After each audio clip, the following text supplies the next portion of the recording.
لە یادی 26 ساڵی ڕاپەڕین 26 نەوەی دوای ڕاپەڕینی قەزای ڕانیە بە ئەنجامدانی چەند چالاکێکی هونەری لە تەلاری پەرلەمان گزارشتیان لە ژیان و گوزەرانی نەوەی دوای ڕاپەڕین کرد.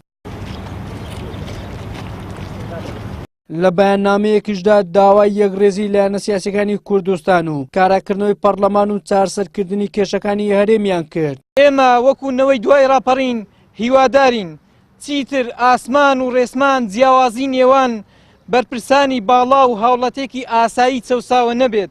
چیتر ژیانی ئێمە لە خوار قاچی ژیانی کوڕە بەرپرسە باڵاکان نەبێت.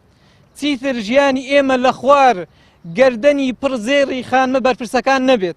چارەگە سەدەیەکە کورد لە باشووری کوردستان خاوەنی حکوومەتی خۆیەتی، بەڵام تا ئێستا حکوومەتە نەیتوانیوە تەواوی داخوازیەکانی هاوڵاتیان بەدی بهێنێت. فراکسیۆنەکانی پەرلەمانی کوردستانیش دەڵێن کاتی ئەوە هاتووە داخوازیەکانی هاوڵاتیان جێبەجێ بکرێت و نێوماڵی کورد ڕێک بخرێتەوە و کێشە چەقبەسۆکان چارەسەر بکرێن. پشتگیری لە هەموو ئەو خواستانە دەکەین کە لە نێو قسەکانتاندا وجودی هەبوو، ئێمەش داوای یەکڕێزی دەکەین چۆن بە یەکڕێزی و اتفاقی نێوان لایەنەکانی کوردستان و هاوڵاتیانی ئەو وڵاتە لە ماوەی 15 ڕۆژدا تەواوی دەستگا داپلۆسینەرەکانی بەعز لە نێو بردران ئەوەش دەتوانین بە یەکگرتووی بە یەکڕێزی ئایندی وڵاتی خۆمان نەخش بکەین. نەوەکانی دوای ڕاپەڕین پێمان دەڵێن کە ئەو ئامانجانەی کە ڕاپەڕینیان لە پێناوداکرا ئەو خوێنەی کە شەیدەکان ڕشتیان ئەو ئامانجانەیان ئەو بەرهەمانەیان نەبینیوە.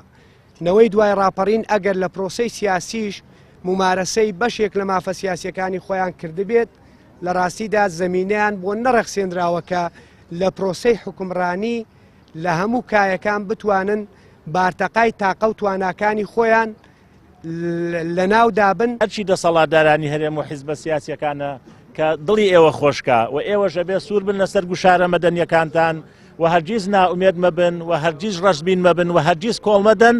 ئەبێ ئەم ئیرادەی ئێوە کە ئیرادەی تەبایی و یەکڕیزیە هەموو هێزە سیاسیەکان پەنای بۆ بەرن. پەیامەی ئەوان هێناویانەمایی بە ئاگاهاتنەوەی بەرپرسان و دەسەڵاتدارەکان بێ بەرژەوەندیە تاکە کەسی و حزبیەکان بەڵاو بندرێ و قسەکان لە دروشمەوە بەرەو کردار هەنگاو بندرێ بۆ ئەوی خەڵکی هەرێمی کوردستان لەم هەموو قەیران و کێشە و گرفتەی کە بەدەستیەوە دەناڵێ کۆتایی پێبێ و بەرەو ژیانێکی خۆشتر و سربەخۆی کوردستان ئەعلام بکرێت. نەبوونی هەوڵێکی جددی بۆ چارەسەرکردنی کێشەکانی هەرێم و نەسازانی لایەنە سیاسیەکان تەواوی چین و توێژە جیاوازەکانی کوردستانی دڵگران کردووە. تا ئێستاش هیچ ئاسۆیەکی ڕوون نییە بۆ چارەسەرکردنی کێشەکانی هەرێم.